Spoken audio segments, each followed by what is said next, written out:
Misterios ocultos entre las líneas bíblicas revelan el punto culminante de la narrativa de la escalera de Jacob a lo largo de las generaciones. Esta historia ha fascinado e intrigado a la humanidad, trascendiendo las páginas sagradas. La expresión escalera de Jacob ha cobrado vida propia, yendo más allá de los límites de las escrituras. Se ha convertido en el título de películas, libros, flores e incluso ha bautizado dispositivos electrónicos. Pero, ¿cuál es el origen secreto de esta enigmática expresión? Este enigma se revela en el libro de Génesis, capítulo 2, donde se menciona la misteriosa escalera de Jacob. En este relato, Jacob, destinado a ser el patriarca de Israel, se encuentra en una huida desesperada de su hermano gemelo, Esaú. En Génesis 25 se revela que Jacob hábilmente engañó a Esaú, haciendo que intercambiara su derecho de primogenitura, una herencia de valor inestimable, por un tazón de sopa, un precio aparentemente bajo para una recompensa tan grandiosa. Pero las artimañas de Jacob no terminan ahí. En Génesis 27, se atreve a llevar su engaño a un nuevo nivel, fingiendo ser su hermano Esaú para engañar a su propio padre anciano y casi ciego. A través de esta artimaña, busca recibir la bendición destinada al primogénito de la familia. Lo que sigue es un enredo de engaños que culmina en que Jacob asume no solo las bendiciones físicas, sino también las bendiciones espirituales de su clan. Un destino entrelazado por el misterio y la astucia, el robo de la bendición y del derecho de primogenitura a su hermano mayor, Esaú. Las consecuencias de este acto resuenan a lo largo de los tiempos, envolviéndonos en una trama ancestral de intrigas y secretos. La escalera de Jacob nos transporta más allá de lo obvio, llevándonos a explorar los rincones más profundos de la naturaleza humana. ¿Qué puede revelar esta historia milenaria sobre nuestras propias elecciones y dilemas? ¿Qué tesoros ocultos se esconden entre las líneas de esta narrativa? Las respuestas se encuentran en el corazón de la Biblia, esperando ser desveladas por aquellos que se atreven a sumergirse en la grandeza de sus palabras. Por todo esto, la palabra de Dios dice en Génesis 27, versículo 41, entonces Esaú odió a Jacob por la bendición con la que su padre lo había bendecido. Esaú hablaba en serio al decir esto, y sabiendo esto, su madre, Rebeca, envió a Jacob a refugiarse con su hermano Labán. Jacob esperaba encontrar una esposa y establecer una nueva vida allí, a salvo de la furia de su hermano, con el permiso de su padre. Génesis 28, versículo 5 dice, así que Isaac envió a Jacob lejos, a Padán Aram, a la tierra de Betuel, el arameo, hermano de Rebeca, madre de Jacob y Esaú. Jacob decidió acampar solo bajo las estrellas, huyendo con nada más que una piedra como almohada. En ese momento, el corazón de Jacob probablemente estaba lleno de arrepentimiento por el pasado, soledad en el presente y incertidumbre sobre el futuro. Pero entonces la historia da un giro grandioso en Génesis 28, versículos 11 y 22. Leemos, y llegó a un lugar donde pasó la noche, porque ya el sol se había puesto. Tomó una de las piedras de aquel lugar, la puso por almohada y se acostó en aquel lugar. Y soñó, he aquí, una escalera estaba apoyada en tierra, y su extremo tocaba en el cielo, y he aquí, ángeles de Dios subían y bajaban por ella. Y he aquí, el Señor estaba en lo alto de ella y decía, yo soy el Señor, Dios de Abraham, tu padre, y el Dios de Isaac. La tierra en la que estás acostado te la daré a ti y a tu descendencia. Tu descendencia será como el polvo de la tierra y te extenderás hacia el oeste, el este, el norte y el sur. En ti y en tu descendencia serán benditas todas las familias de la tierra. Estoy contigo y te guardaré por donde quiera que vayas, y te haré volver a esta tierra, porque no te dejaré hasta que haya cumplido lo que te he dicho. En resumen, el Señor le promete a Jacob que sus descendientes serán numerosos como el polvo de la tierra y que se extenderán en todas direcciones. Todas las naciones de la tierra serán bendecidas a través de él y sus descendientes.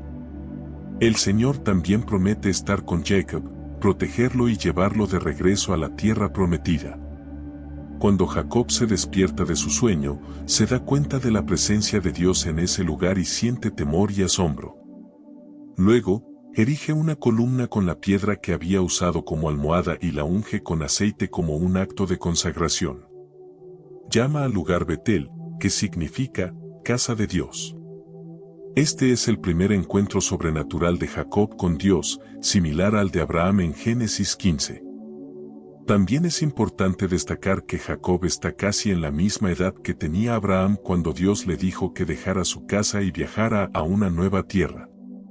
Una escalera erigida en el suelo se expresa más precisamente como una rampa o escalera similar a un montículo construido contra la ciudad amurallada.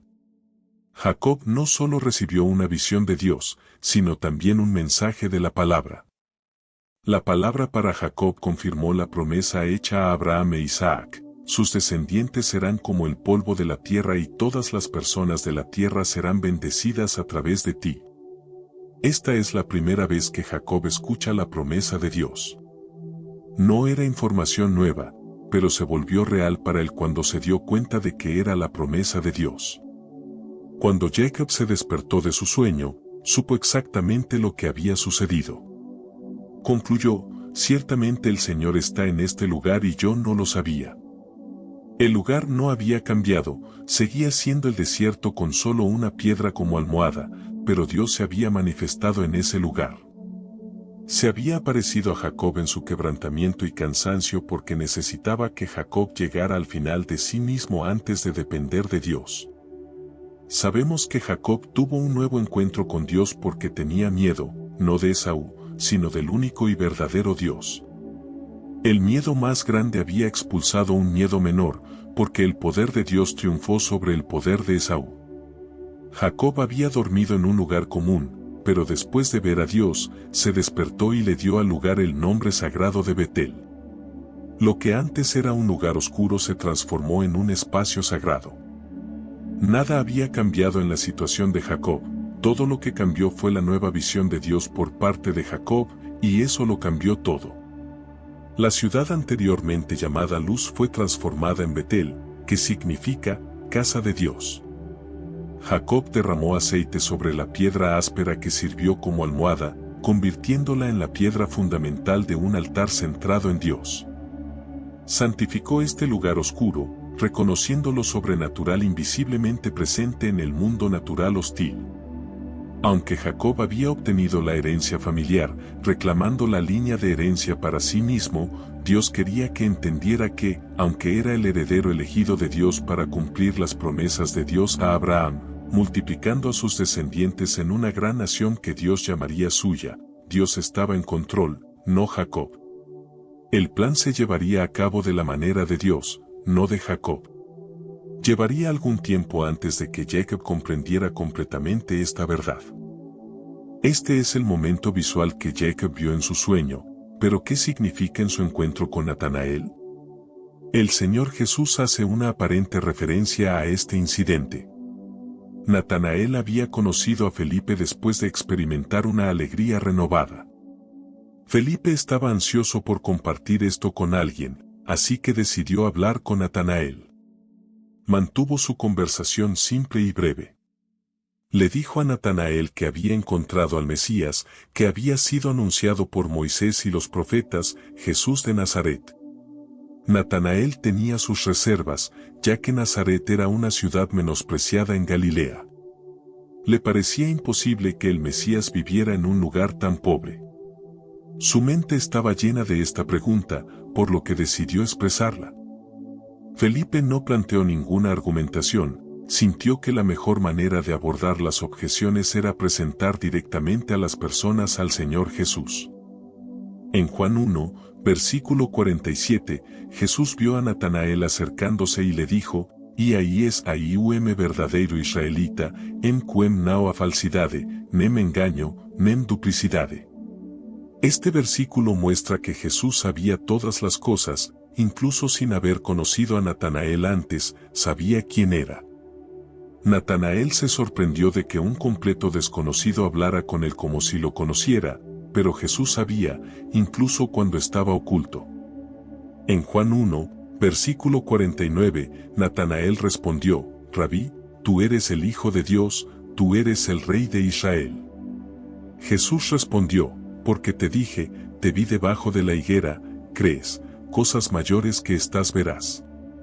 Luego le dijo, en verdad te digo que verás el cielo abierto y a los ángeles de Dios subiendo y bajando sobre el Hijo del Hombre. Cada vez que Jesús introducía una declaración con las palabras, en verdad, estaba a punto de decir algo muy importante. Aquí, le dio a Natanael una imagen del futuro, cuando regresaría para reinar sobre toda la tierra.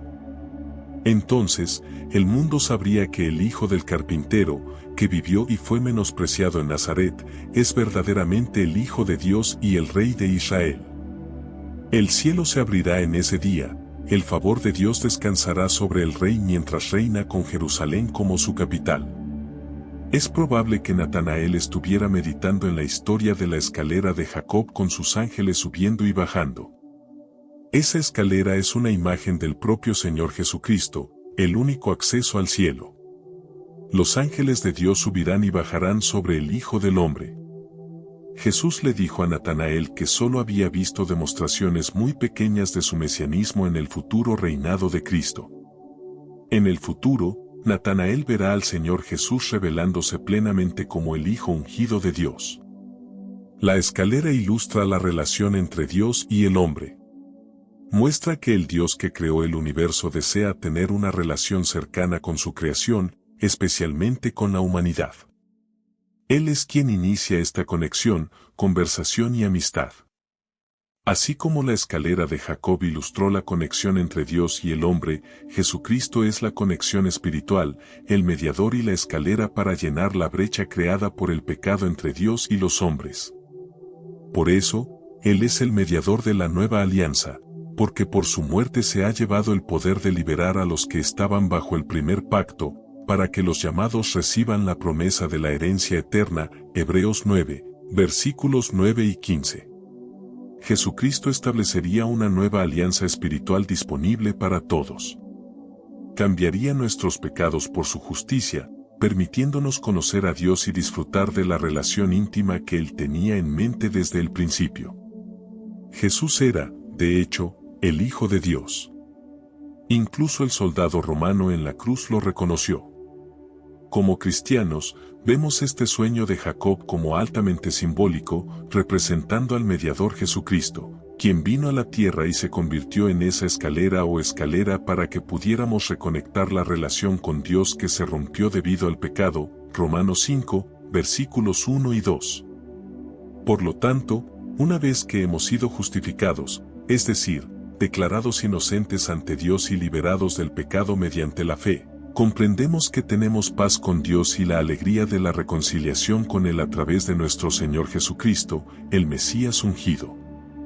A través de Él, también tenemos acceso, mediante la fe, a este estado notable de gracia en el que permanecemos firmes, seguros y protegidos. Nos regocijamos en nuestra esperanza y en la certeza confiada de experimentar y disfrutar de la gloria de nuestro gran Dios. Es la manifestación de su excelencia. De acuerdo con la palabra de Dios, Jesús fue nuestro ideal, la escalera de Jacob que vino a la tierra a través de la línea de Jacob, por las disposiciones de Dios, nos redimió para que pudiéramos vivir en el cielo por toda la eternidad. La reacción de Jacob a esta visión sugiere que podría haberse convertido en un verdadero creyente en esa ocasión. El sueño de Jacob enfatiza la gracia iniciadora de Dios, no porque él fuera justo, sino debido al llamado de Dios y a su fidelidad. Jacob fue la tercera generación en recibir las promesas del pacto abrahámico. Como Jacob probablemente nunca había oído la voz de Dios antes, el Señor se identificó a través de Abraham y Isaac. La escalera se parece más a una escalera mecánica. Los hebreos implican que la escalera estaba en movimiento, con una escalera subiendo y otra bajando, y con ángeles. Cuando Jacob se despertó, prometió a Dios el diezmo de todo lo que ganara. Cuando miramos a los personajes de Génesis, podemos ver paralelos con Jesús. Volvamos al momento en que a Abraham se le instruyó que ofreciera a Isaac como sacrificio. Fue dirigido a una montaña específica conocida como Meraíe. Años después, esta misma montaña se conoció como el Gólgota, el lugar donde Dios sacrificó a su único hijo. Adán y Eva, en medio del castigo, Dios hizo una promesa en Génesis 3. Dijo a la serpiente que la descendencia de la mujer aplastaría la cabeza de la serpiente, así como la serpiente heriría el talón de la descendencia.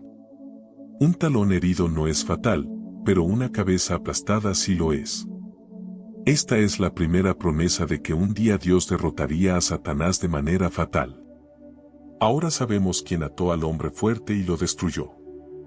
La victoria final vendrá a través de Cristo, la descendencia de la mujer. En la Biblia, Dios a menudo se comunicaba con las personas a través de sueños, proporcionando información importante y guiándolas en las acciones que tenía planeadas para ellas. Hoy en día, Dios nos habla a través de su palabra escrita, la Biblia, que contiene muchas historias como la de Jacob y principios específicos y claros por los cuales desea que vivamos. Dios también nos habla a través del Espíritu Santo cuando oramos, escuchamos sermones, interactuamos con otros creyentes y pasamos tiempo a solas con Él. La clave es practicar su palabra y no solo leerla u oírla. La historia de Jacob demuestra que incluso cuando lo decepcionamos o no cumplimos con nuestra lealtad completa, Dios no nos abandona. Él espera que entreguemos completamente nuestros corazones a Él. Si buscas prosperidad y plenitud en todas las áreas de tu vida y deseas aprender cómo la fe y la sabiduría bíblica pueden transformar tu relación con el dinero y llevarte a una vida más próspera, el libro, Prosperidad con Dios, te ofrecerá una guía inspiradora y práctica para iniciar un camino hacia la verdadera riqueza. Descubre cómo fortalecer tu fe en Dios y ponerla en acción para alcanzar la satisfacción, el éxito financiero y una vida abundante. Puedes acceder al enlace en los comentarios y sumergirte en este libro lleno de enseñanzas valiosas. Prepárate para una lectura transformadora que te guiará hacia una vida de prosperidad basada en tu conexión con el Creador. No pierdas esta oportunidad de descubrir el verdadero significado de la prosperidad.